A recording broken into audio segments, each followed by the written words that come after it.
All right, divine friends. Some of the things that you have been endlessly tying yourself into is tying you to a fate of exhaustion and frustration. Okay. And I feel like you have been receiving messages on this.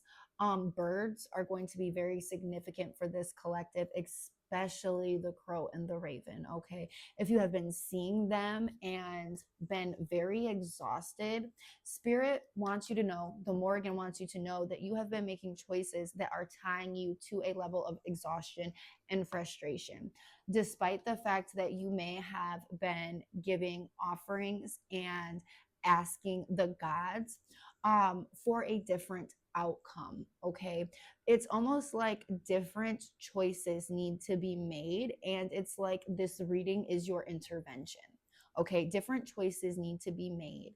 All right, and there is some reflection that needs to be had with the Onagat card. There is some reflection and the need for you to go within in the darkness. And by that, I mean this. I'm talking about hermit mode, to go in and review, but also to unravel and understand why you're choosing the things that you are choosing, why you're tying yourself to a fate of exhaustion.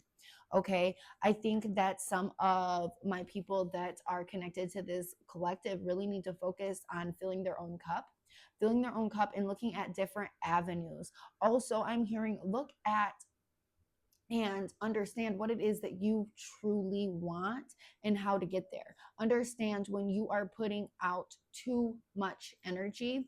Um, on one thing, or if you are chasing something tirelessly and the energy is not working out for you, there is a shift that needs to happen, but there's also understanding that needs to happen here. Why are you making the choices that you're making? This sort of shadow work, if you will, so you can understand why you're choosing this level of exhaustion and frustration when you could be choosing something different. So don't be afraid to go into the cave of darkness, if you will. Don't be afraid to go into that hermit mode and review and really look at why are you so stubbornly exhausted?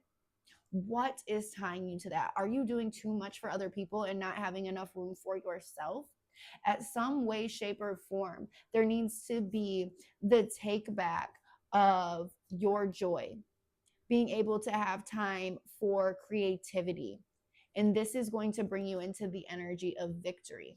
But only we get to this energy of working in joy and victory when we realize why we've been tying ourselves to a fate that is not productive for us and is actually more harmful than good. Okay. Now, this is the message that I am receiving. The Morrigan is very clear here today. Okay. Now, I'm setting the intention that this message finds everyone that it is meant to, and that everyone has a great day. Personal sessions are open. You can DM me or hit the link in my bio, depending on the platform you are watching this on. I will never reach out first. And I hope, again, everyone has a great day.